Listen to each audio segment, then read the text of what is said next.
Muy buenos días para todos, muy buenas tardes, quizás para muchos de nuestros hermanos ya muy buenas noches. Hoy, domingo 6 de octubre del 2024, tendremos una charla, como todos los domingos, muy interesante, tratando de llevar a todos la difusión teosófica. Voy a hacer la invocación hoy dedicada a todos mis hermanos del mundo. En este momento voy a pedir que nos concentremos por la paz mundial. Esa paz que tanto necesitamos en este momento. Que nuestros gobernantes sientan la fraternidad en su corazón antes de dar una orden en sus países. Sientan el amor y la unidad de la vida. Les pido que me ayuden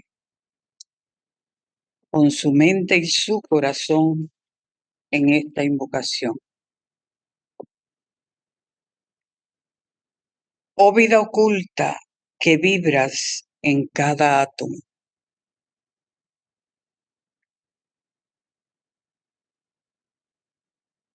Oh luz oculta que en toda criatura brillas.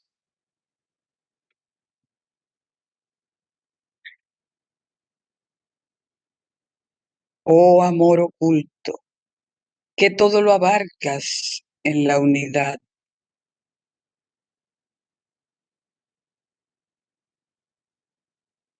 Que cada ser que se sienta uno contigo sepa que es por tanto uno con todo lo demás.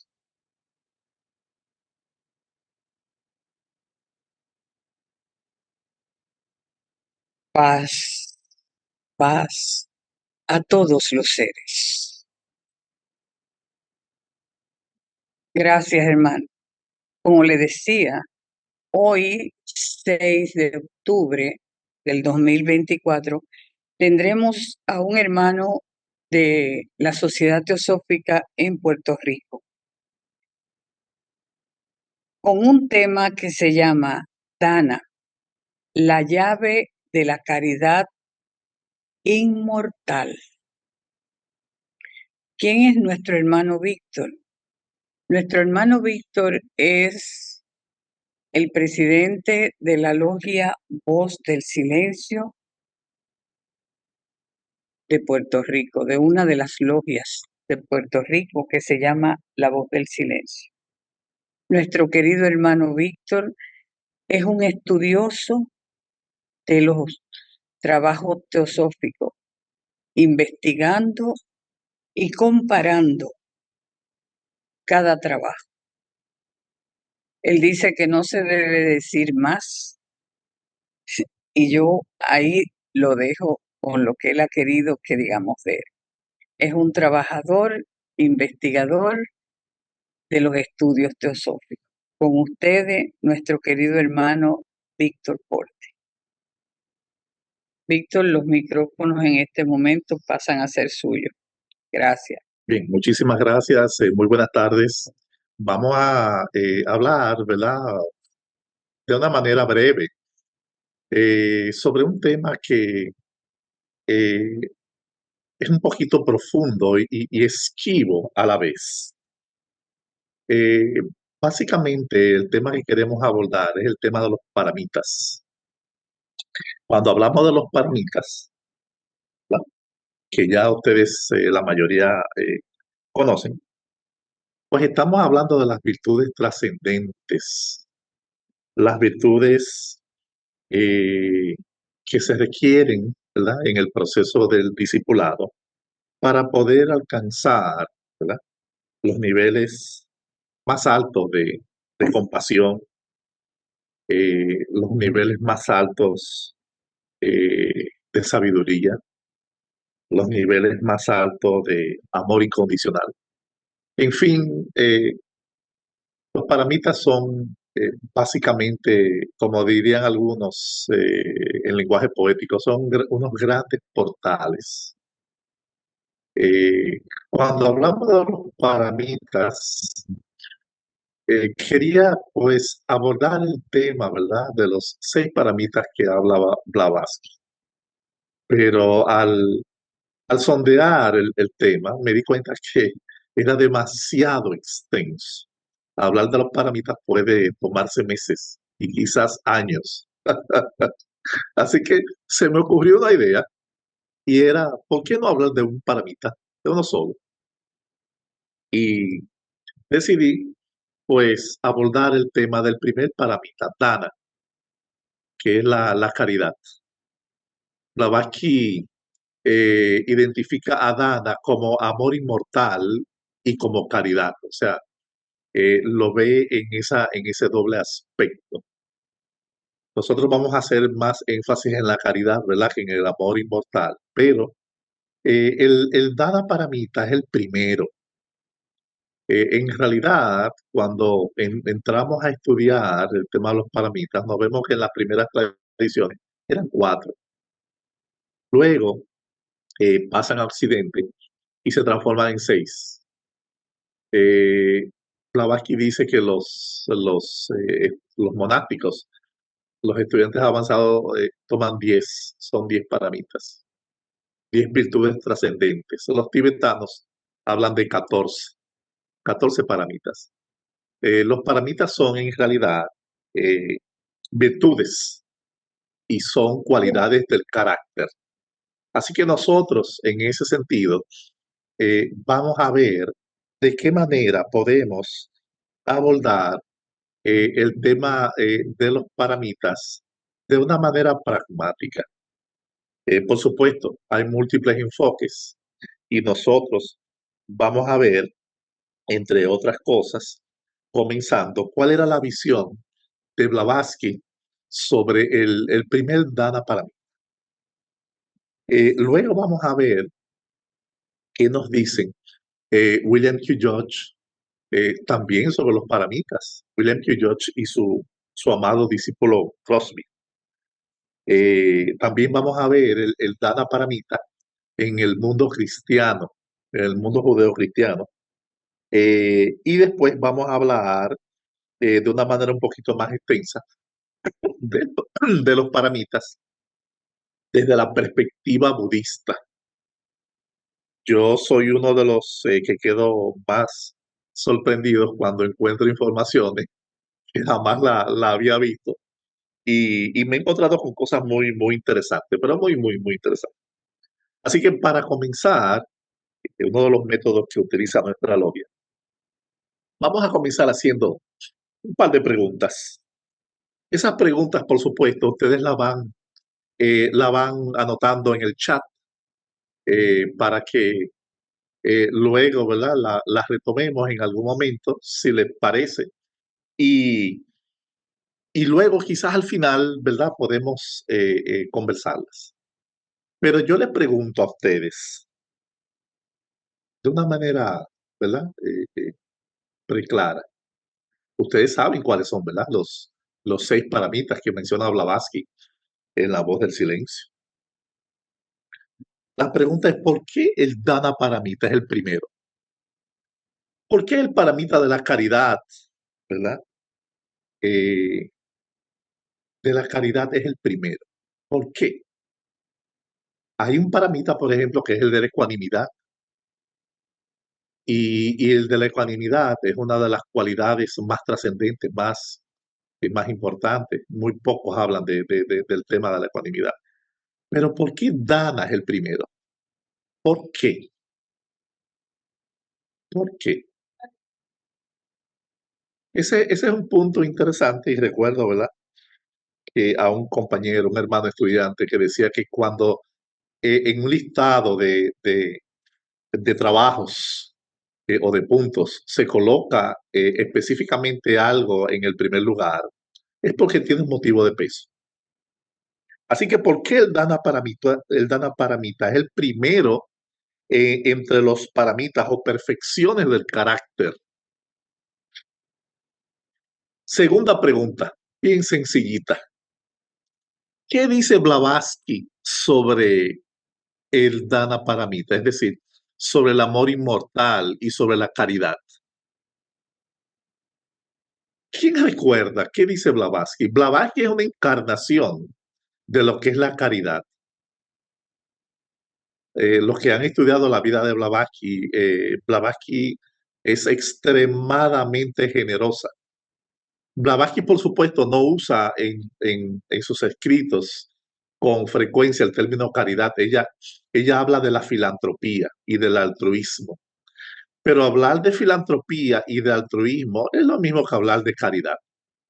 Así que pregunta que les hago, ¿qué dice Blavatsky sobre la caridad y el amor inmortal, es decir, el Dana para... Eso es algo que yo me imagino que ustedes tendrán muy, muy claro. Otra pregunta, bien sencilla, bien sencilla. ¿Qué nos dice el Bhagavad Gita sobre la caridad, sobre el Dana? ¿Ustedes recuerdan en cuál capítulo está ese tema?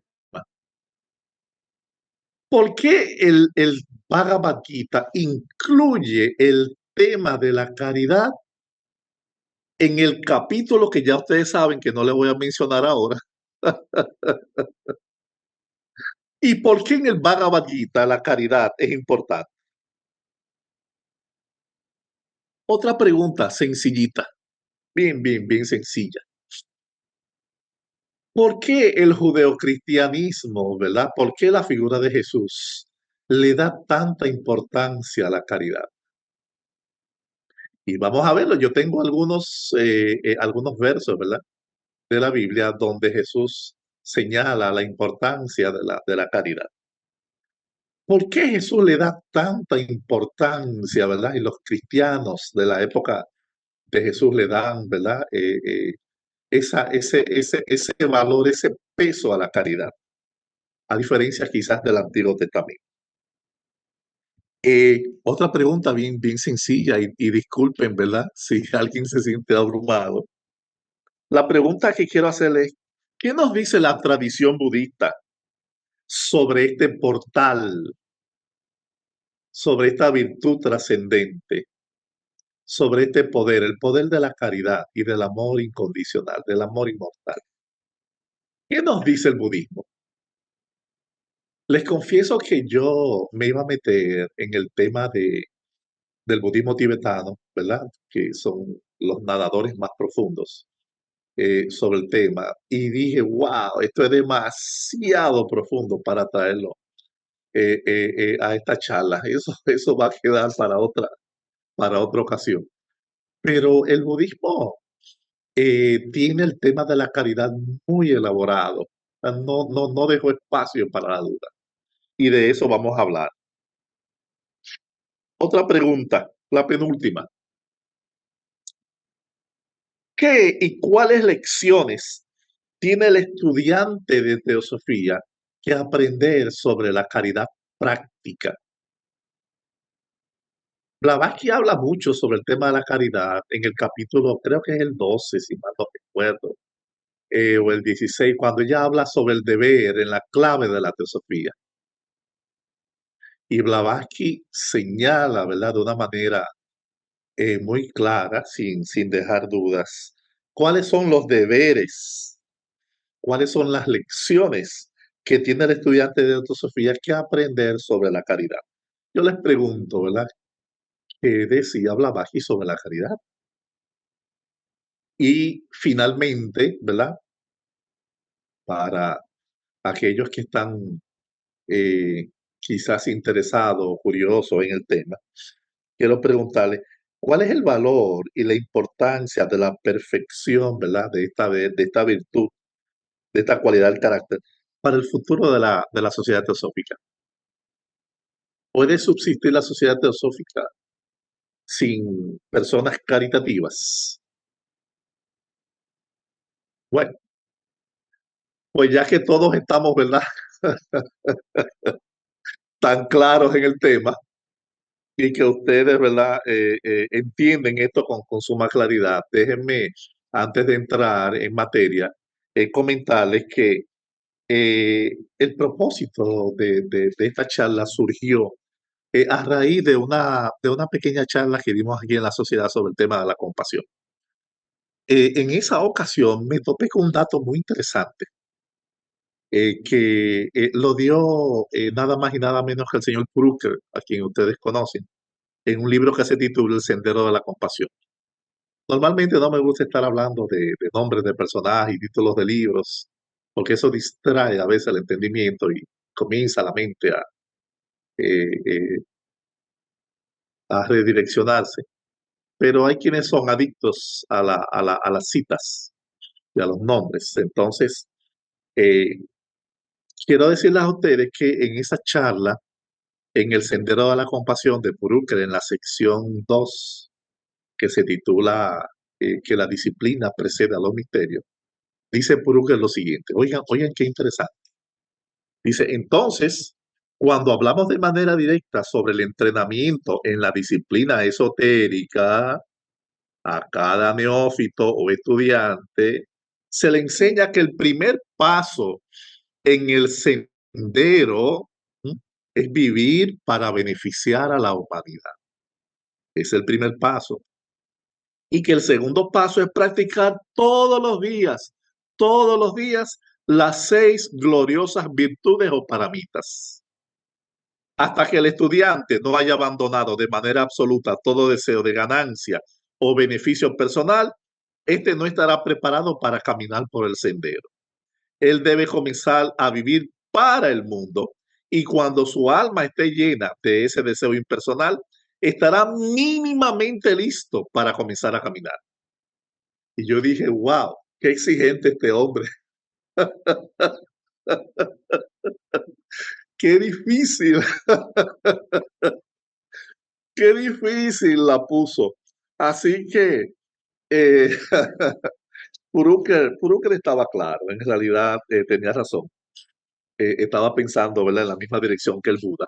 Pero eh, nosotros en ese sentido eh, vamos a clarificar el por qué él decía eso.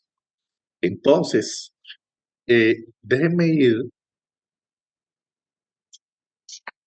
tengo una serie de papeles aquí. Normalmente yo preparo una presentación, pero se me ocurrió que en esta ocasión iba a ser lo más espontáneo.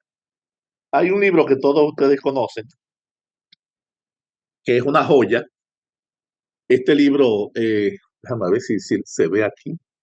¿Lo pueden ver? Sí, no se ve. Ah, bueno, pues está bien. Se titula La voz del silencio.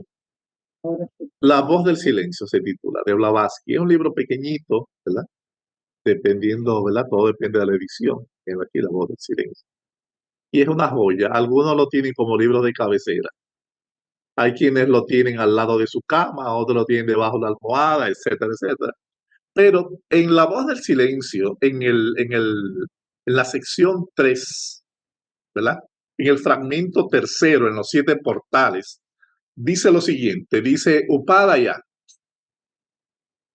es el maestro, la lección está hecha, estoy sediento de sabiduría, ahora has desgarrado el velo ante el sendero secreto y enseñado el yana, o sea, el vehículo más grande.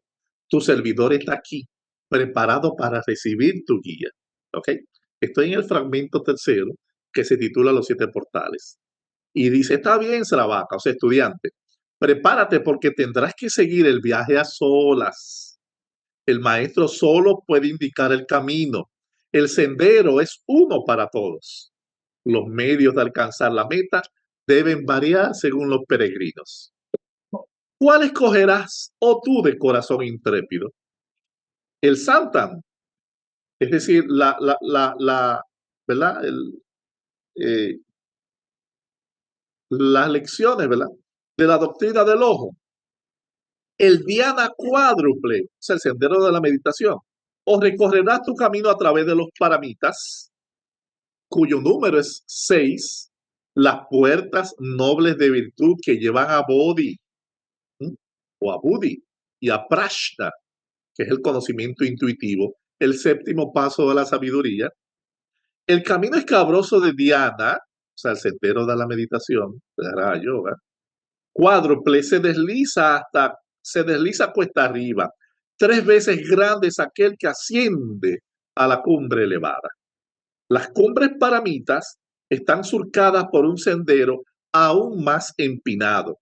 Debes abrirte el camino con fuerza por los 7 portales. 7 fortalezas defendidas por 7 poderes crueles y astutos, es decir, las pasiones encarnadas. Ten buen ánimo, discípulo. Ten presente la regla de oro. Una vez que hayas pasado por la puerta Strotapati, aquel que ha entrado en la corriente, una vez que tu pies haya tocado el lecho de la corriente nirvánica, en esta vida o en alguna otra futura, tendrás ante ti solo 7 nacimientos, oh tú de voluntad diamantina. Observa, ¿qué ves ante tu ojo, oh aspirante de sabiduría divina? El manto de la oscuridad se extiende sobre el abismo de la materia dentro de sus pliegues. Bajo mi mirada se profundiza el manto de la oscuridad, Señor. Se disipa bajo el ondular de tu mano. Una sombra se mueve, sinuosa como los anillos de una serpiente que repta, crece, se hincha y desaparece en la oscuridad. Y dice el texto, es la sombra de ti mismo, fuera del sendero, proyectada en la oscuridad de tus pecados. Y sigue diciendo, sí Señor, veo el sendero, su base en el fango, sus cumbres perdidas en la luz gloriosa del nirvana. Ahora veo los portales que se hacen más y más angostos a lo largo del sendero áspero y espinoso hacia el jnana. Y el texto continúa diciendo, ¿ves bien la nube? Esos portales conducen al aspirante a través de las aguas a la otra orilla. Y cada portal tiene una llave dorada que abre su puerta. Y estas llaves son, la primera, Dana, la llave de caridad y de amor inmortal. ¿Ok? Ahí nos vamos a quedar. Las otras son, ¿verdad? Shila, que es la armonía de la palabra y en acción. La otra es Shanti. Ella dice que es la paciencia. Otros dicen que es la paz. Dice Viraga o Vairagya, que es la indiferencia al placer y al dolor, o el discernimiento. Es Virya, la quinta, que es la energía indómita. Es la voluntad. Está Dhyana, que es la meditación, y el Prashna, que es la sabiduría intuitiva. Ella dice que es la llave que hace del ser humano un Dios. Así que nos quedamos con la voz del silencio, ¿verdad? Introduciendo este tema. Cuando seguimos con Blavatsky, buscando el significado, ¿verdad? De esta gloriosa virtud, nos vamos a un texto que ustedes también conocen, ¿verdad? Lo conocen muy bien. Creo que se ve ahí, ¿verdad? Sí, es la clave de la teosofía. En la clave de la teosofía está llena de insinuaciones y de pautas para trabajar con eh, con ese portal.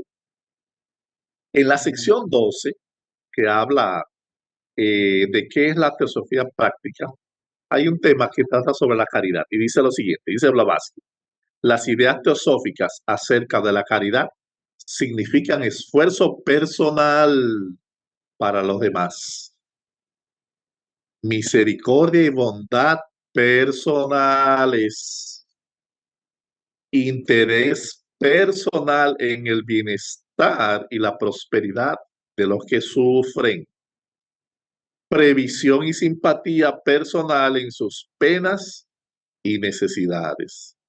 Y sigue Blavatsky diciendo, nosotros, teósofos, No creemos en la eficacia del sistema de dar dinero por conducto ajeno.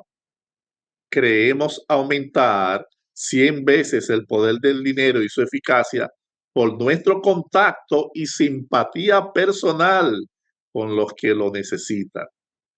Así que creemos en el alivio del alma, un tanto, sino más, que en el estómago, porque la gratitud hace un bien mayor al hombre que lo siente al que lo ha hecho sentir. Miren qué interesante, hay un énfasis en Blavatsky que no es muy común, donde ella señala de una manera muy especial que la caridad, ¿verdad? Conlleva un esfuerzo personal. Es decir, hay que demostrar bondad, misericordia, interés en el bienestar y la prosperidad de los que sufren, etcétera, etcétera. Así que también ella dice que dar dinero a través de otros no es eficaz, no es virtuoso. Entonces, Blavatsky, en ese sentido, nos está señalando un sendero práctico. Ella no se queda en el discurso, ella invita, ¿verdad?, al estudiante de teosofía al altruismo, invita a la generosidad, invita a la filantropía, invita a la compasión. Por eso es que hablar de este tema desde el punto de vista de Blavatsky solamente es complicado, porque Blavatsky no se queda corta en ese sentido. Hay otras citas de Blavatsky, déjenme ver si la tengo por acá, no la veo. Bueno, Blavatsky habla en ese capítulo, déjenme ver un momentito, en el 12, ella habla de algo que yo quería, bueno, no quería entrar en detalle, pero eh, aquí estoy. Dice Blavatsky, ¿verdad?, que la caridad consiste en actuar individual y no colectivamente. Y dice que debemos seguir los preceptos de los budistas del norte, o sea, los asiáticos, que dicen nunca des de comer al hambriento por mano ajena, entre otras cosas. Así que, eh, ok, aquí está el punto que quiero, sí, y ustedes, eh, por favor, ¿verdad? Permítame leer esto con paciencia. En la sección donde dice cómo pueden los miembros ayudar a la sociedad, ¿verdad? A la sociedad en la que vivimos, dice Blavatsky que lo que primero debemos hacer es estudiar y comprender las doctrinas teosóficas para así poder enseñar a los demás, especialmente a los jóvenes. Ese es un punto muy interesante. Blavatsky habla de que tenemos por tarea estudiar y comprender las doctrinas teosóficas para transmitirla a las generaciones, a las nuevas generaciones. Dice también que debemos aprovechar toda oportunidad para hablar con los demás, explicándoles lo que es y lo que no es la teosofía, para así remover las ideas erróneas y difundir interés en el tema. Y oigan esto. Ay, Dios mío, ¿cuántas veces hemos hablado de esto? Dice Blavatsky que debemos contribuir a la circulación de la literatura, comprando los libros cuando puedan, prestarlos y regalarlos, e inducir así a sus amistades a hacer lo mismo. ¿Ok? Eh, bueno, eso es algo que personalmente, ¿verdad? Yo siento que tiene un tremendo valor. Dice Blavatsky que el cuarto es defender a la sociedad de las calumnias y ataques injustos. Y el último punto, hablando de la caridad, dice ella que el más importante de todos es eh, dar lo que es ejemplo de vida. Pero lo voy a dejar ahí. Vamos a dejarlo ahí porque a lo mejor ustedes van a pensar que eso no tiene que ver con la caridad. Vamos a seguir entonces con el Bhagavad Gita. Probablemente ustedes lo conocen, ¿verdad? No sé si se ve claro. Aquí está el Bhagavad Gita de William P. George y los comentarios, ¿verdad? Por un discípulo de él.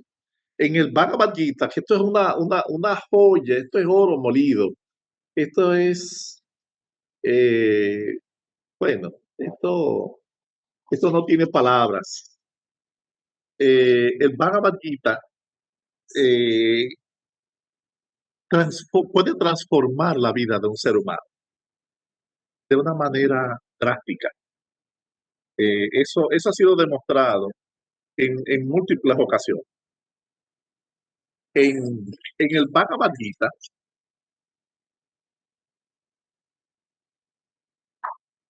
hay un capítulo,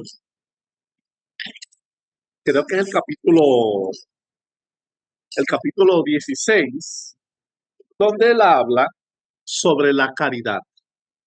Pero, eh, no voy a usar, ¿verdad? Esta versión para leerles ese pequeño fragmento, ¿verdad?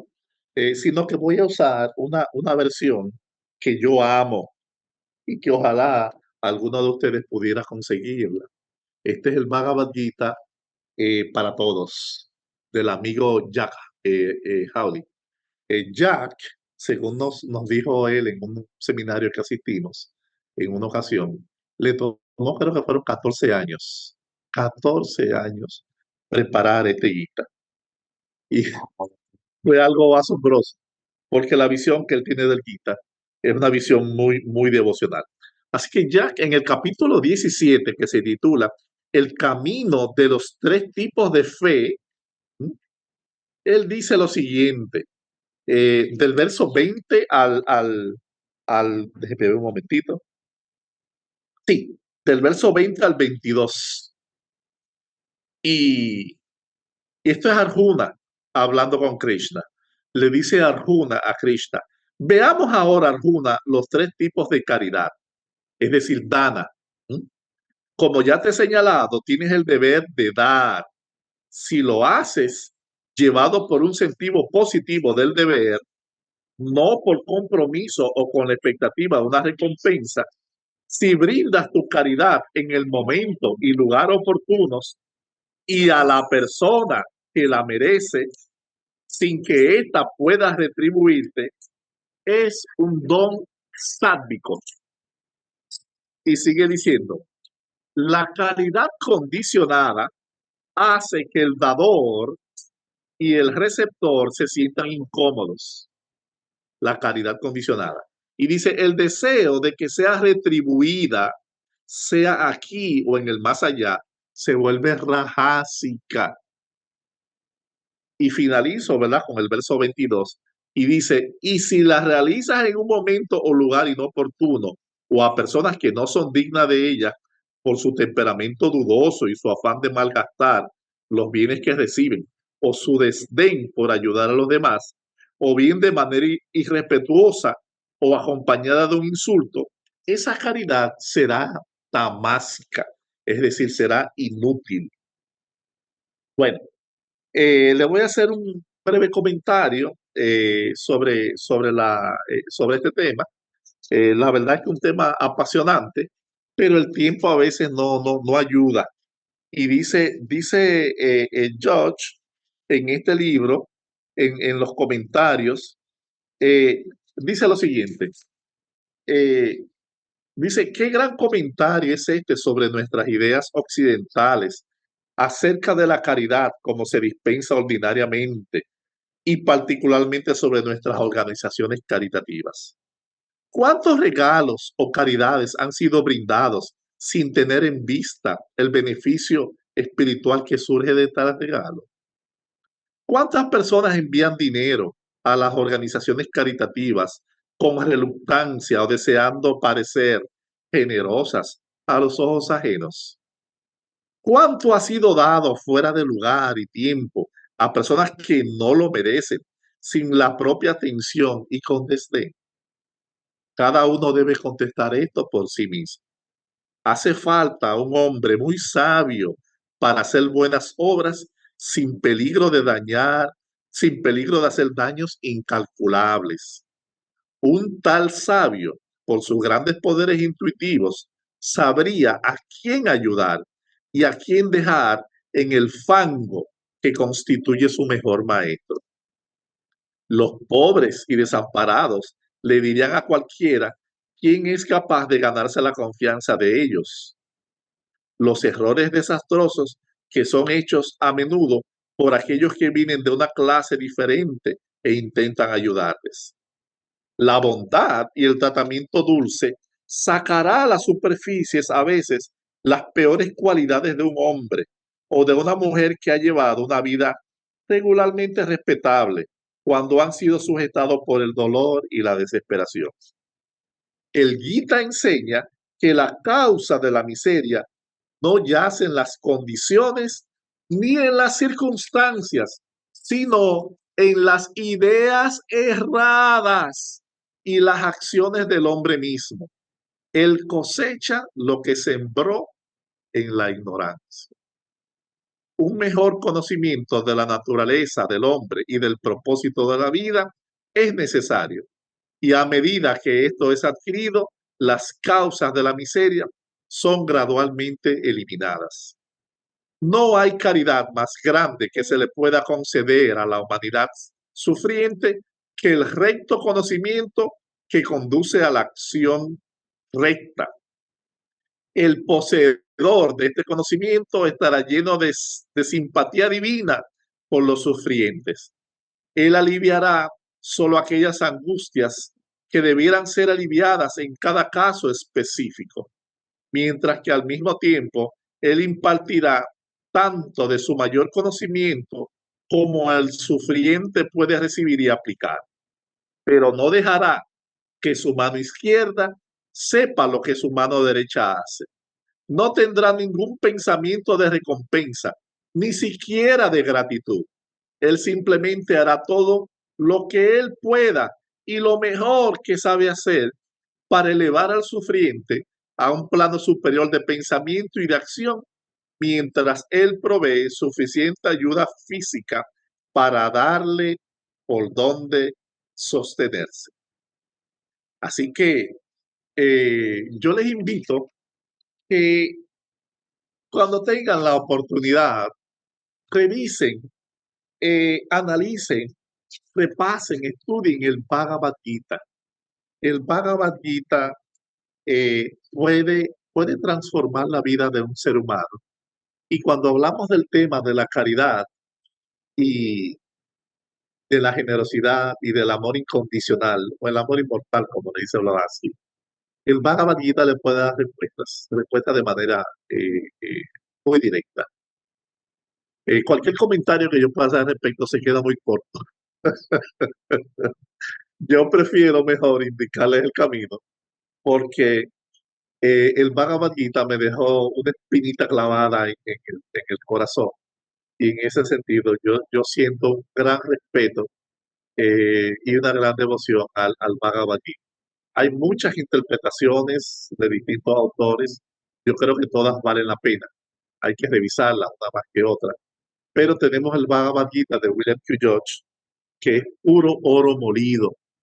Y si queremos entender el Dana Paramita, el de la acción caritativa, yo creo que merece, ¿verdad? Que ustedes le presten atención a, al Bhagavad Gita de William Q. George. Vamos a seguir entonces con el penúltimo tema de una manera bien breve, y es sobre la caridad, ¿verdad? Desde el punto de vista de la Biblia. La Biblia, sobre todo en el Nuevo Testamento, tiene algunos versos que, que tratan sobre el tema de la caridad y del amor inmortal, del Dana. Y estos versos probablemente ya ustedes lo conocen, vistos desde el punto de vista teosófico, sobre todo desde el punto de vista devocional, entonces adquieren algún sentido. Dice que dicen que Jesús destacó la importancia de la caridad a través de sus enseñanzas y de sus acciones. Y enseñó Jesús que dar es más bendito que recibir. Y ordenó a sus seguidores que amaran a Dios y al prójimo como a sí mismos. Así que en Hechos 20:35 dice lo siguiente: con mi ejemplo les he mostrado que es preciso trabajar duro para ayudar a los necesitados, recordando las palabras del Señor Jesús, que hay más dicha en dar que en recibir. Wow, qué interesante. Hay más dicha en dar que en recibir. Esto, esto mueve el corazón y conlleva, ¿verdad? Conlleva a reflexión. En Mateo dice, en Mateo 22, ¿verdad? Capítulo 22, del verso 37 al 39. Dice, Jesús dijo, amarás al Señor tu Dios con todo tu corazón y con toda tu alma y con toda tu mente. Este es el primero y más grande mandamiento. Y el segundo es, amarás a tu prójimo como a ti mismo. Yo siento que cuando él señala, ¿verdad? Amarás a tu prójimo como a ti mismo. Él está hablando de la caridad en su más, en su más puro sentido. Eh, aunque no, aunque no usa el término caridad, amor incondicional o amor inmortal está, ¿verdad? Identificado como caridad. Amarás a tu prójimo como a ti mismo. En Marcos hay hay una frase muy interesante, Marcos 4, del 21 al 25, y aquí estamos viendo la caridad, quizás desde el punto de vista de karma. Y dice lo siguiente, también les dijo, eso es Jesús hablando, ¿acaso se trae la luz para ponerla debajo del almud? O sea, debajo de una caja, ¿verdad? Una caja de, quizás de madera, o debajo de la cama. ¿No es acaso para ponerla en el candelero? Estamos hablando, por supuesto, de la luz, de la caridad, ¿verdad? Como virtud. Porque no hay nada oculto que no haya de ser manifestado, ni escondido, que no haya de salir a luz. Si alguno tiene oídos para oír, que oiga. Y también le dijo, mirad lo que oís, porque con la medida con que medís os será medido, y aún se os añadirá a vosotros los que oís. Porque al que tiene se le dará, y al que no tiene, aún lo que tiene se le quitará. Wow. Probablemente, ¿verdad? Como toda metáfora tiene múltiples niveles. Pero en esta metáfora, hablando de la caridad, dice que al que tiene se le dará, hablando de la caridad, y al que no tiene, aún lo que no tiene se le quitará. Está contraponiendo probablemente la acción caritativa a lo que es la avaricia y el egoísmo y el afán de retención. Eh, Oigan esto, en Lucas 18:22 está probando a un estudiante que se consideraba apto para ser discípulo de Jesús. Este individuo le decía que él poseía las virtudes, el conocimiento, etcétera, etcétera. Y Jesús le dice lo siguiente, oigan qué duro. Dice, cuando Jesús oyó esto, le dijo, todavía te falta una cosa. Vende todo lo que tienes y repártelo entre los pobres y tendrás tesoro en los cielos. Y ven, sígueme. Es decir, tienes que tener un corazón generoso. Suelta todo ese apego a a todas tus cosas materiales, emocionales, psicológicas, etcétera, etcétera. Suelta todo eso y sigue. Por supuesto, la historia termina en que el individuo se puso triste, parece que la depresión lo aplastó y por supuesto siguió su camino. Así que parece, ¿verdad?, que para entrar en el sendero del ocultismo, se necesita un espíritu de generosidad muy alto. Así que sigue diciendo en Corintios, ¿verdad? En la segunda de Corintios, en el capítulo 9, del 6 a 7, dice, por esto digo que el que siembra escasamente también segará. Y el que siembra abundantemente, abundantemente también segará. Que cada uno dé como propuso en su corazón, no de mala gana ni por obligación, porque Dios ama al dador alegre. Dador alegre. Wow. Tenía mucho tiempo que no escuchaba esa expresión. Otra frase, ¿verdad? La penúltima, en el mundo cristiano, judeocristiano, dice, pero el que tiene bienes de este mundo y ve a su hermano en necesidad y cierra su corazón, ¿verdad? Contra él, ¿cómo puede morar el amor de Dios en él? Parecería, ¿verdad? Que el apego y la capacidad de amar no conviven en el mismo espacio. Por supuesto, amor y caridad, pues son sinónimos. Finalmente, en Juan, ¿verdad? Primera de Juan, capítulo 4, 21, dice que nosotros tenemos también este mandamiento de él, que el que ama a Dios, ama también a su hermano. Bueno, vamos a dejarlo ahí, pero parece que el mundo cristiano tenía en claro, ¿verdad? Cuáles eran sus obligaciones, sus deberes, sus tareas con respecto a lo que es la capacidad de amar y de dar con un corazón generoso. Vamos a entrar ya a la última parte, que es la práctica de dar desde la perspectiva budista. Yo tomé estos datos de una página de internet que se llama Bosque Theravada. Es excelente. Tiene mucho tiempo, yo tengo años siguiendo esta página, Bosque Theravada. Y en Bosque Theravada encontré dos artículos que los fusioné de dos autoras. Una es una profesora universitaria que se llama Lili de Silva y otra se llama Elba Elbao, ¿verdad? Y ellas hablan, ¿verdad?, sobre la práctica de dar. Vamos a ver de una manera, no sé, ¿verdad?, si podamos abarcar este material. Yo siento que tengo el tiempo encima, pero estoy bien, Magali. Ok. Magali me dice que estoy bien. Yo lo que no quisiera es que ustedes se me duerman o se me cansen.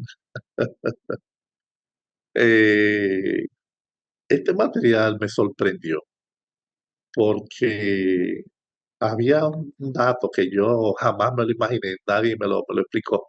Lo he visto en mi vida, en la práctica, ¿verdad? A través de mis instructores, quienes me dieron el ejemplo, pero nunca me dieron discurso.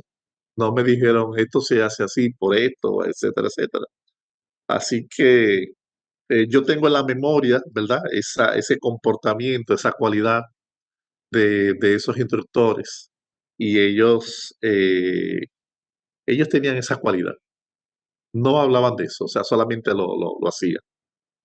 Es como un buen cocinero. Un buen cocinero no dice que es bueno, ni habla de sus antecedentes. Él demuestra, ¿verdad? O ella demuestra que sabe de cocina. Así que dicen estos autores que la práctica de dar se reconoce universalmente como una de las virtudes humanas más básicas. Y es una cualidad que testifica la profundidad de nuestra humanidad y nuestra capacidad para trascendernos.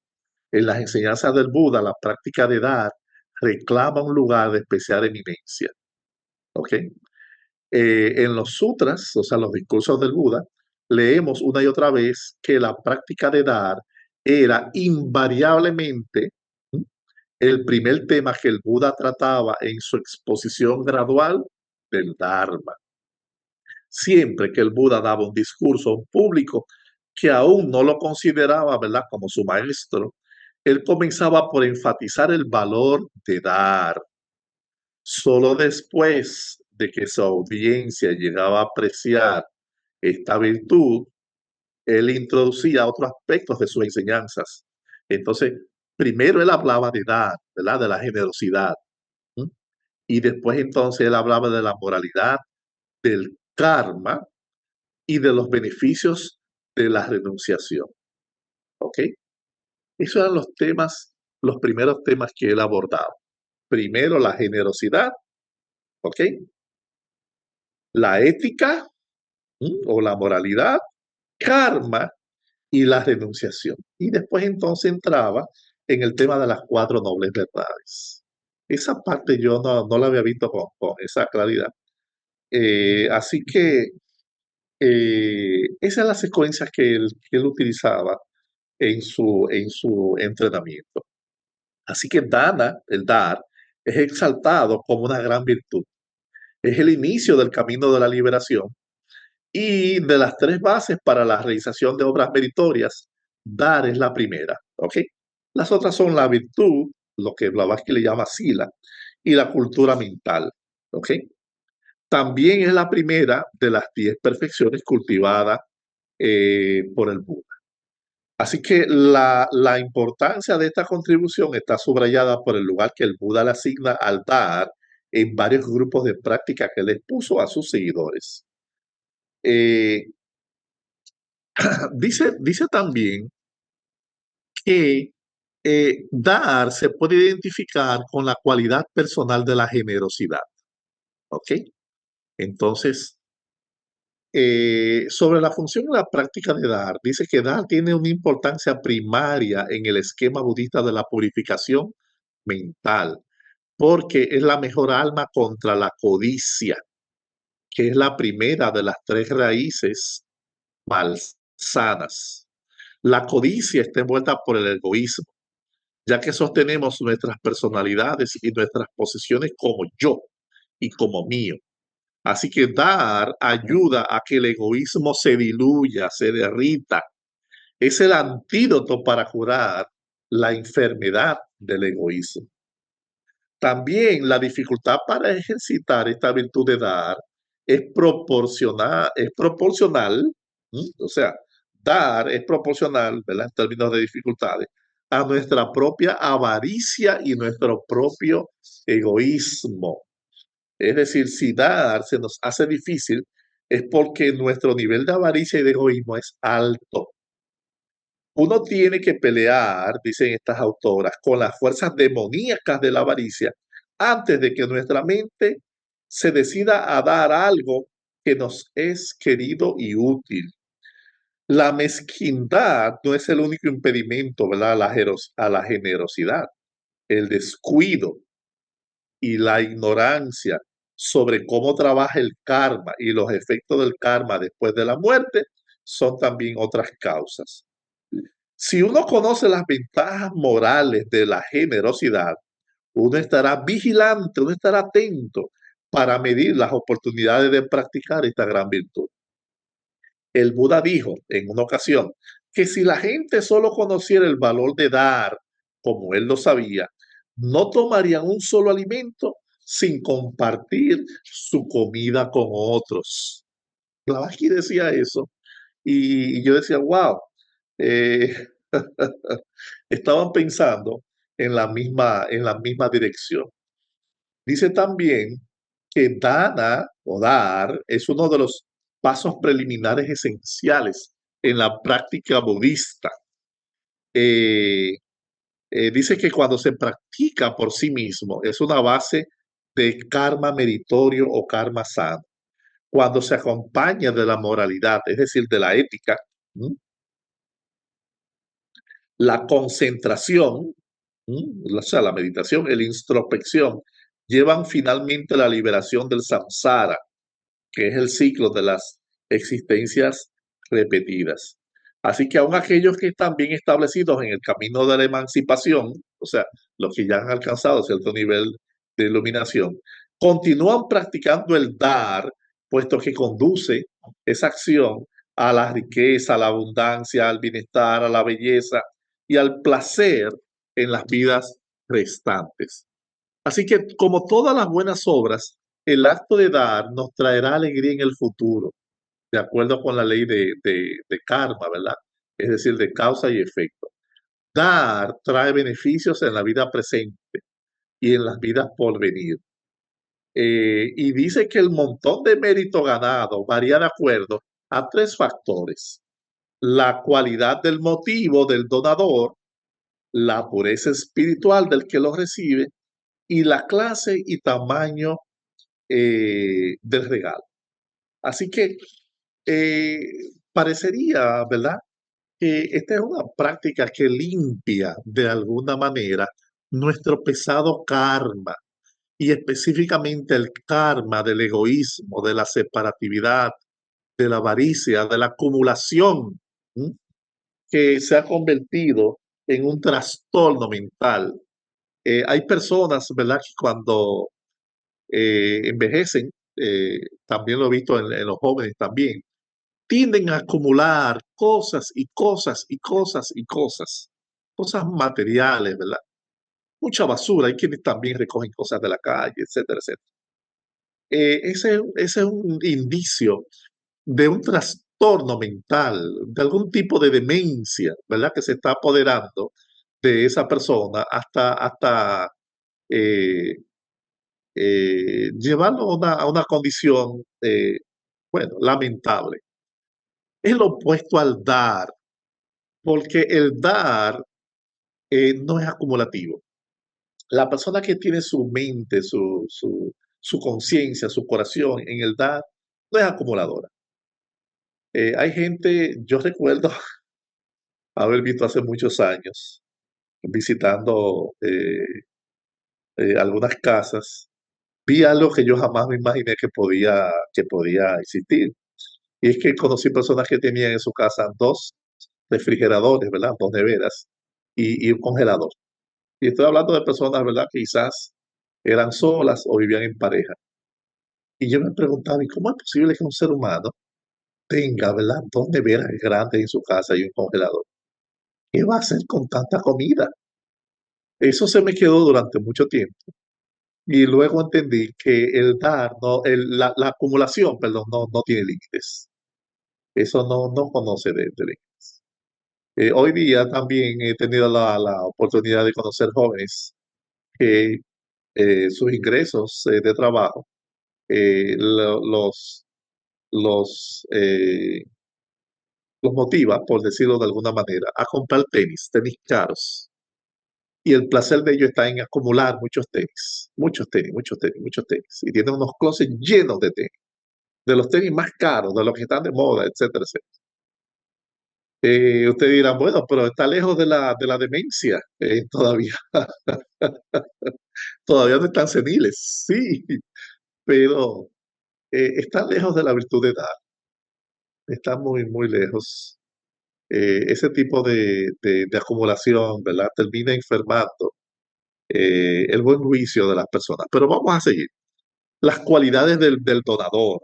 eh, dicen, dicen estas autoras que los sutras, es decir, los discursos del Buda, emplean un número de términos para descubrir las cualidades del donador. Y dice que el donador es una persona de fe. Y esa fe está enfocada, ¿verdad?, en la nobleza de una vida moral.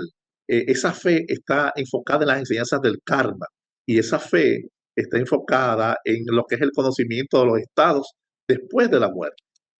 Eh, el, el- la persona, ¿verdad?, generosa, caritativa, que practique el dana, cree en la posibilidad de la perfección moral y espiritual de los seres humanos. No es materialista, ¿ok? Dice que el donador es una persona que mantiene su casa abierta a los necesitados, viajeros, religiosos, vagabundos. Vagabundo es la persona que, bueno, varía de país en país, pero es la persona que aquí se le dice deambulante, es la persona que vive en la calle, ¿ok? Es la persona que recoge cosas en los basureros. Eh, Dice que siendo así, él realiza obras meritorias. Dice que el donador, o sea, la persona que practica la caridad, cumple con los deberes de su, ¿verdad?, de su cargo, y tiene interés en compartir sus bendiciones con los demás. Es filántropo, ya que entiende las dificultades del pobre. Está con las manos abiertas y listo para complacer las demandas del otro. Y es apto para que se le pida. Se deleita en repartir regalos al necesitado y tiene un corazón inclinado a dar. Así que un dador noble es aquel que es feliz antes, durante y después de dar. ¿Ok? Antes de dar, él es feliz, anticipando la oportunidad de ejercer su generosidad. Mientras da, es feliz de que está siendo feliz a otra persona llenando una necesidad. Y después de dar, él está satisfecho porque ha hecho una buena obra. Así que eh, eh, seguimos, ¿verdad?, con las donaciones. Dicen, dicen estos autores budistas que prácticamente cualquier cosa útil puede darse como regalo, es decir, ropa, comida, lugares de vivienda, medicina, bebida, perfumes, ungüentos, camas, lámparas, etcétera. No es necesario tener mucho para practicar la generosidad, porque uno puede dar de acuerdo a sus propios medios. Así que dar regalos de los propios escasos recursos es considerado muy valioso. Si una persona lleva una vida virtuosa, aunque sobreviva con dificultad, cuidando a su familia según sus medios, pero tiene como hábito el dar de sus limitadas reservas, esa generosidad vale más que 1000 sacrificios. Así que las limosnas dadas de la fortuna ganada correctamente es grandemente apreciada por el Buda. Así que eh, en uno de los textos, ¿verdad?, budistas, que se llama el Anguttara Nikaya, se mencionan 5 regalos, 5 grandes regalos que se han tenido en gran estima por los hombres de mente noble, ¿ok? Por los adeptos, los iniciados, los maestros, ¿verdad?, de los tiempos antiguos. Y dice que estos grandes obsequios consisten en la meticulosa observancia de los 5 preceptos, ¿verdad? ¿Sabe cuáles son los 5 preceptos? No matar, no mentir, no robar, no ingerir intoxicantes y no tener relaciones sexuales ilícitas. Así que dice que estos grandes instructores valoran mucho a la persona que de manera meticulosa, ¿verdad?, lleva los 5 preceptos. Dice que al hacerlo así, ¿verdad?, o sea, llevar los preceptos, uno da seguridad, es decir, ausencia de temor. También da amor y benevolencia a todos los seres. Si un ser humano puede dar seguridad y libertad de temor a otros por su conducta, por su buen comportamiento, esa es la forma más grande de dana, de servicio, de generosidad que se puede dar, no solo a los seres humanos, sino a todos los seres vivientes. ¿Ok? Vamos entonces a hablar del recibidor.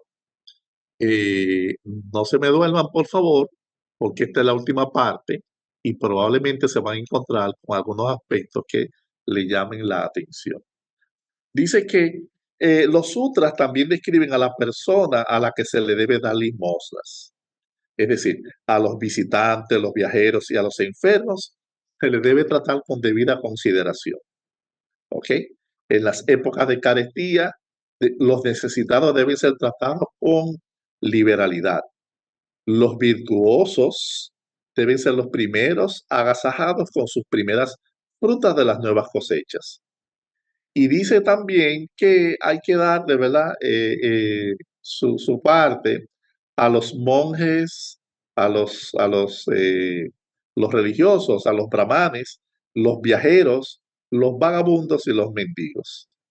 Así que los monjes y los brahmanes son personas religiosas que no ganan sueldo, no tienen salario. Ellos dan guía espiritual a los laicos, es decir, a los que no son monjes, ¿verdad? Y se espera que los laicos los mantengan. Los pobres necesitan la ayuda de los ricos para sobrevivir y los ricos se enriquecen espiritualmente hablando, ¿verdad? Ayudando a los pobres. En una época en que las facilidades de transporte eran escasas y las facilidades para los viajeros no estaban adecuadamente organizadas, el público tenía que hacer algo para ayudar al viajero. ¿Ok? El budismo considera una obligación moral de las personas dar asistencia a este tipo de viajeros. Sobre la motivación de dar, dice que los sutras, ¿verdad? Sostienen que las limosnas se deben dar sin ninguna expectativa. Tampoco deben darse limosna con apego al que las recibe. Si uno da con la idea de acumular cosas para usar después, ese es un acto de dar inferior. Si uno da con la esperanza de gozar, ¿verdad?, de los resultados en un futuro después de la muerte, este es también un acto inferior de dar. El único motivo válido para dar debe ser el motivo de enriquecer la mente, es decir, liberar a la mente de la fealdad, de la avaricia y del egoísmo. Así que sobre la persona que recibe regalos, dicen estos autores que la pureza del que recibe es otro factor que ayuda a determinar la fecundidad de un obsequio. Mientras más merecedor sea el que recibe, mayor el beneficio que vendrá al donador. Por lo tanto, es bueno dar a la persona más íntegra, ¿verdad? Al alcance.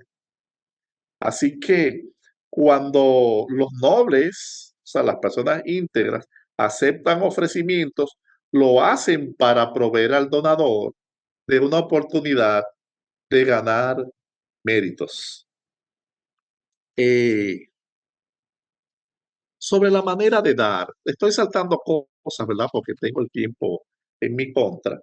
Dice que los sutras ponen mucho énfasis en la manera de dar y la actitud del donador en el acto de dar hace un mundo de diferencia para la buena voluntad entre el donador y el que recibe independientemente el regalo, ya sea grande o pequeño. Las limosnas deben ser dadas de tal manera que quien las recibe no se sienta humillado, despreciado o herido. El necesitado pide algo con una sensación de malestar y es la obligación del donador no hacer que se sienta más incómodo, ¿verdad? Y hacer que su ya pesada carga lo sea aún más. Así que las limosnas deben ser dadas con consideración y respeto, ¿ok?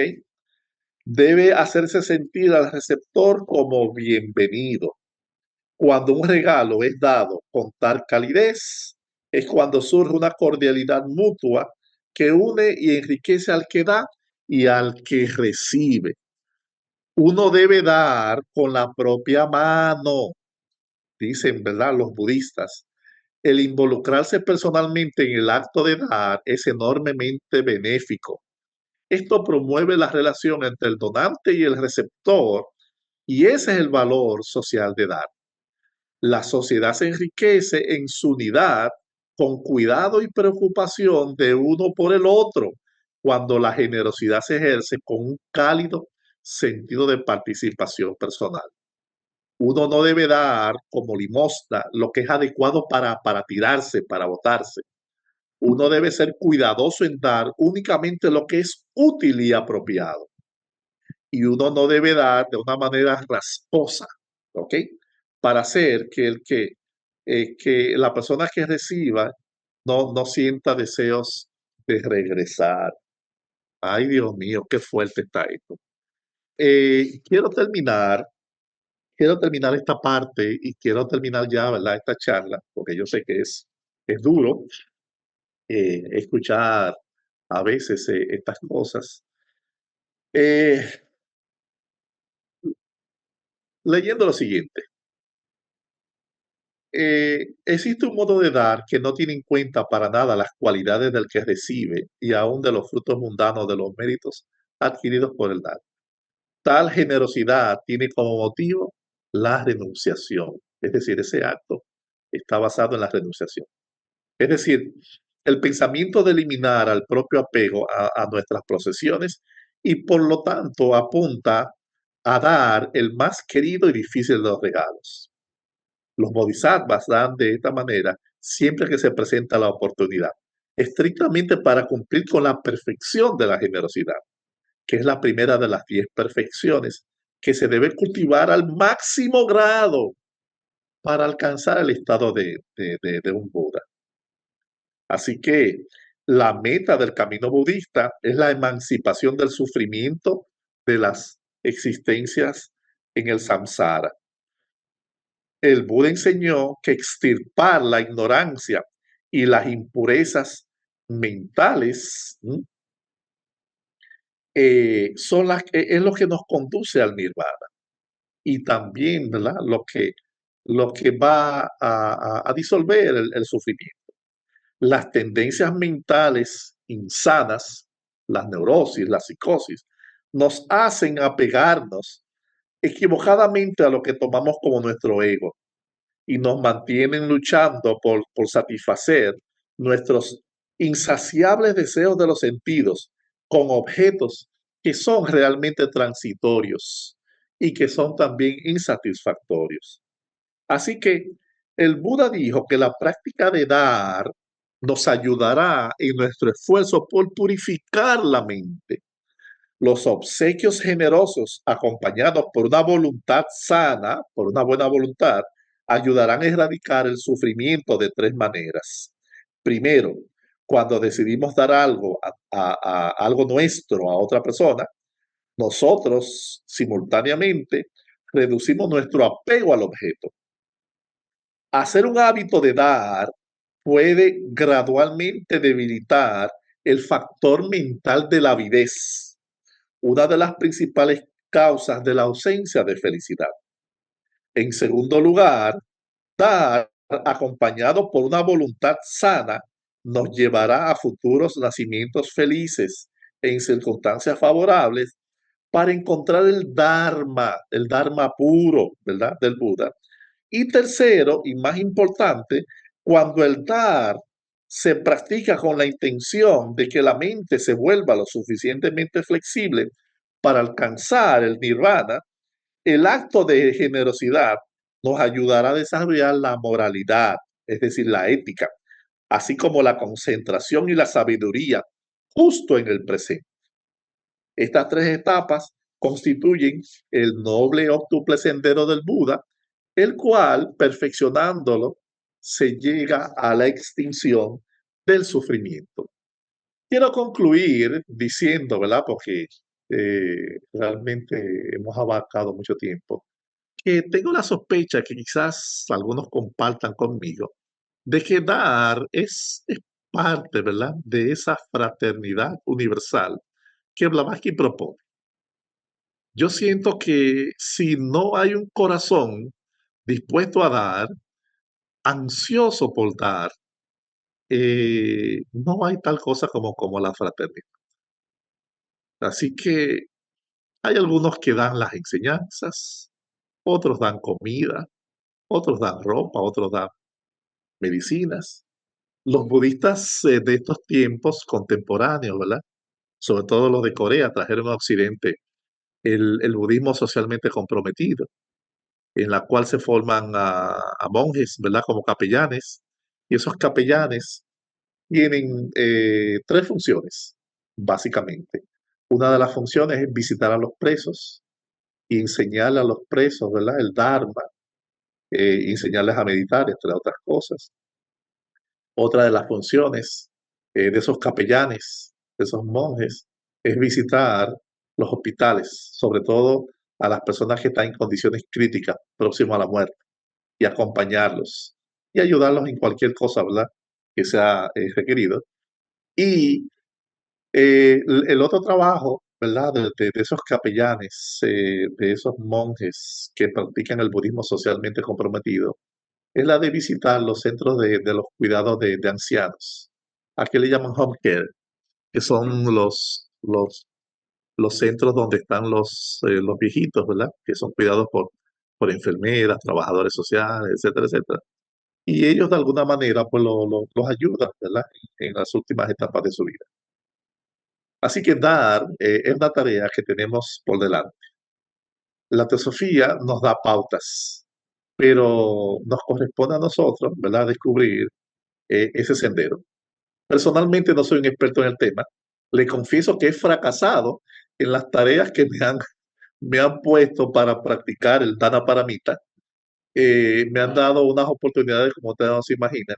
Y yo soy un ejemplo de fracaso en esta parte, pero reconozco en esta etapa de mi vida, ya prácticamente en los años que me quedan, que dar eh, es una cualidad del carácter y que proviene de un corazón noble. No, no sé qué más decir. Muchísimas gracias. Gracias, doña Magali. Eh, no soy un experto en el tema y excusen si dije alguna palabra, ¿verdad? Que crea quizás algún tipo de confusión. Muchísimas gracias. Feliz domingo. Perdone. Gracias, Víctor, por tu trabajo. Es bueno siempre recibir esto. Esto viene a ser como, esta charla para mí, viene a ser como un perfume, un néctar. Cuando en un día de una tarde de verano sale y te da el perfume de la flor. Porque a veces trabajamos y trabajamos y nos olvidamos de esas virtudes que requieren de nosotros, de esa mano dadora, de esa mano que conecta, de esa mano que puede llegar a dar un servicio y seguir adelante con tus asuntos y hacer a una persona feliz. Quitar el hambre, quitarle el frío, quitarle algo que a ella, a esa alma la está torturando. Es algo como tan bello el trabajo de dar. Y pusiste un ejemplo maravilloso, perdone que tome tanto tiempo. Blavatsky fue ese ser, cuando se lee la biografía, como tú lo dijiste, de Blavatsky, hay tantos momentos que lo usó para dar y para ayudar a los demás. Hola, muy buenos días hermanos. Víctor, muchísimas gracias por esta información, es muy interesante porque nos enseña a ser más compasivos, ¿no? Yo tengo dos preguntas para usted. ¿En qué se basa la mezquindad realmente de una persona? Y la segunda pregunta es el por qué el hecho de dar hay una bendición oculta atrás de ella. Gracias, buen día. Me gustaría, por favor, que usted repita la primera pregunta, ya que no la escuché bien. Sí, ¿a qué se Son debe muy interesantes. ¿a qué se debe la mezquindad en el ser humano? Porque es un hecho que va más allá de lo que sería un acto normal, ¿no? Cuando realmente, pues, realmente esa mezquindad, pues, no nos da el hecho de dar, ¿no? Queremos atesorar las cosas. Gracias. Bueno, según dice el Gita, ¿verdad? Y otras escrituras, parece que la mezquindad viene de la identificación con la materia y del apego a los sentidos. Como se nos ha dicho, ¿verdad?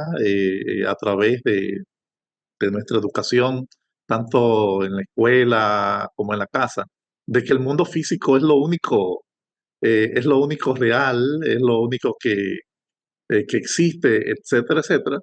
Pues básicamente lo que uno obtiene, ¿verdad? Es lo que produce felicidad. Entonces, Occidente ve el mundo como sólido, como concreto, no lo ve como transitorio, ni lo ve pasajero. Si nosotros viéramos los sentidos como algo que no es confiable y viéramos también la transitoriedad de la vida, la transitoriedad de los acontecimientos, si nosotros viéramos la impermanencia de las cosas y viéramos que todo esto está cambiando constantemente, entonces probablemente no nos apegáramos tanto a las cosas, ni le diéramos tanto valor ni creyéramos que esta es la única vida. Entonces, comenzaría a surgir la percepción clara de lo que es karma, causa y efecto, causa y efecto, causa y efecto, conectados los dos de una manera natural y espontánea. Causa y efecto está en la naturaleza, pero nosotros no vemos causa y efecto.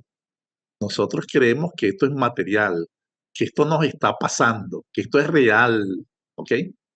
Y que yo estoy aquí y los demás están allá. Pero es una interpretación de mi parte.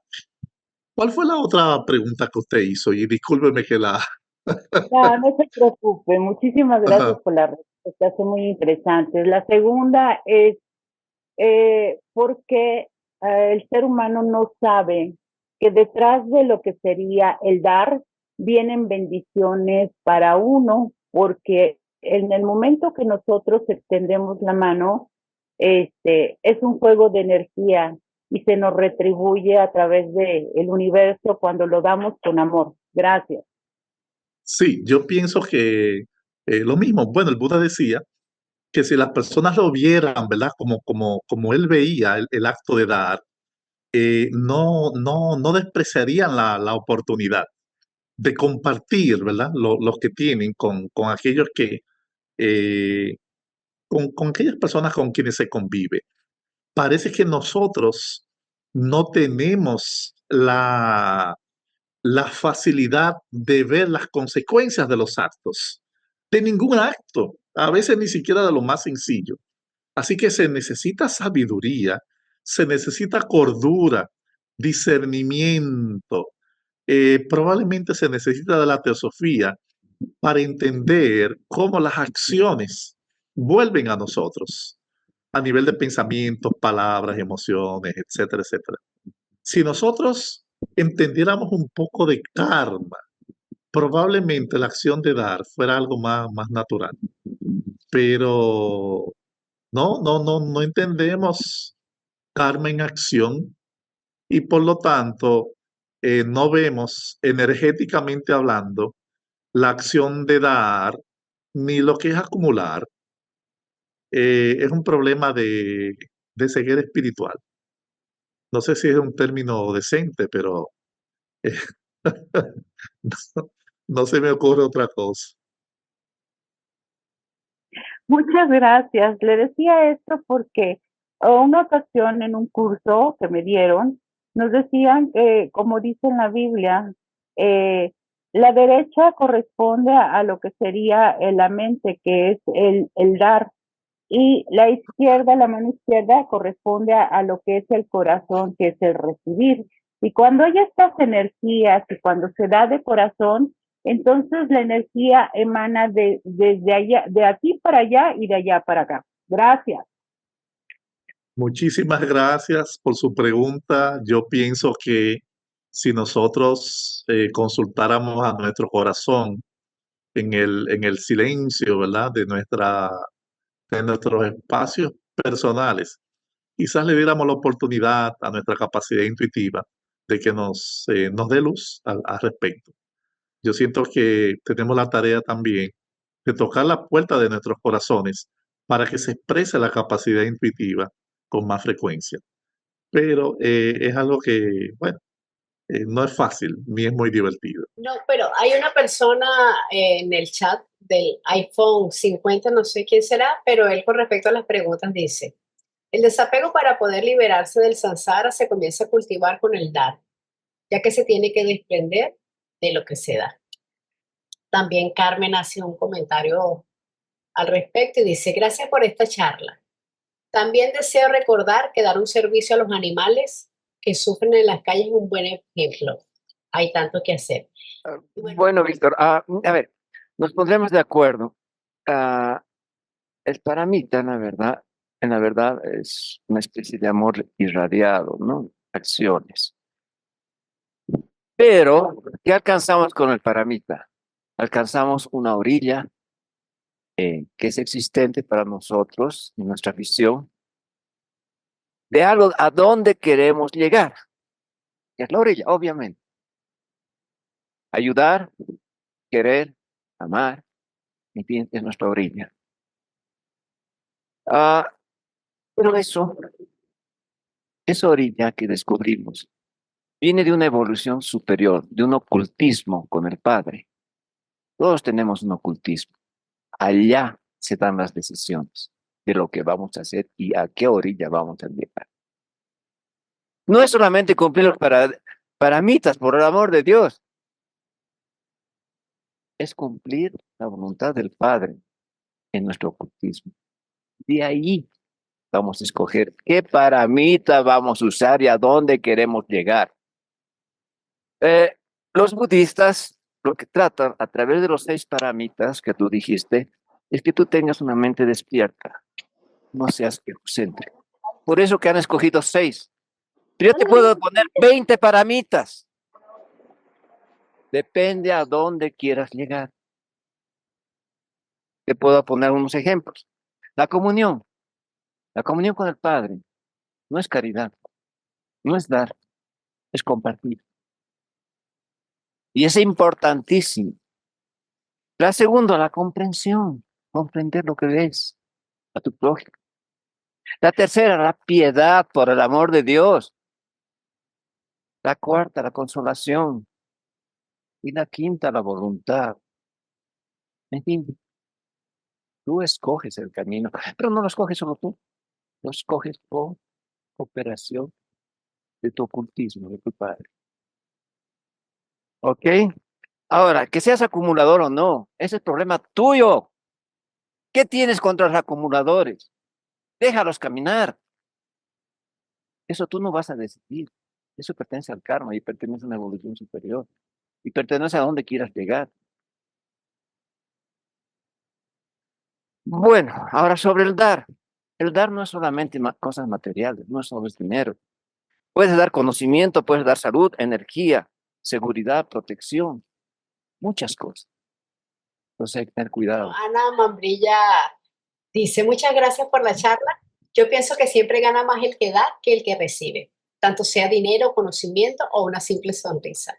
Dando, recibimos. Gracias y saludos para todos. Agrega, qué gran suerte tenemos con poder dar. Gracias, hermana Magali, muy buenos días. Gracias, ¿Cómo un están? saludo Gusto de desde El Salvador saludarlos. a todos. Estuve también el domingo pasado en la charla y muy contento de estar reactivándome nuevamente los días domingos.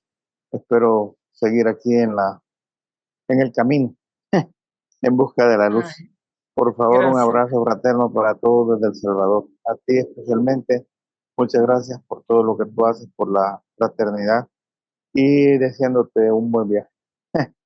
Y que Gracias, todos tengan buen hermanito. provecho de aquello. Bueno, ha sido un placer. Chao, chao, Gracias, chao. hermanito. Chao, Y Gustavo. sé tu lucha por el trabajo de la sociedad en El Salvador y la de todos los hermanos.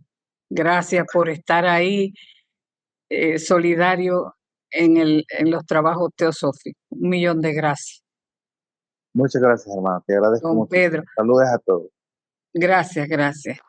Nos Están despedimos parando. entonces dándole un abrazo a todos nuestros hermanos, comprometidos con el domingo próximo que tendremos una conferencia muy bella, como la de todos los domingos, donde este trabajo que hacemos, la Federación Teosófica Interamericana, con nuestro presidente Enrique Rey, de llevar esa difusión teosófica a muchos hermanos y que permanezcan en YouTube para los que la necesiten y trabajar en sus logias. Tienen ahí un trabajo que pueden usarlo, repartirlo, decirle, entra a YouTube, busca lo que tú quieras y lo vas a encontrar ahí porque hay trabajo. Muchos trabajos se han acumulado durante estos 3 años. Este programa tiene muchos más años, pero la federación lo tomamos como de la federación hace 3 años o más años ya. Sí, más años lo tomamos. Pero está ahí, dando ese servicio para todos. Bueno, 1.000.000 de gracias por estar ahí domingo tras domingo, viendo nuestras caritas. Cuídense mucho y los amo Chao, mucho. chao.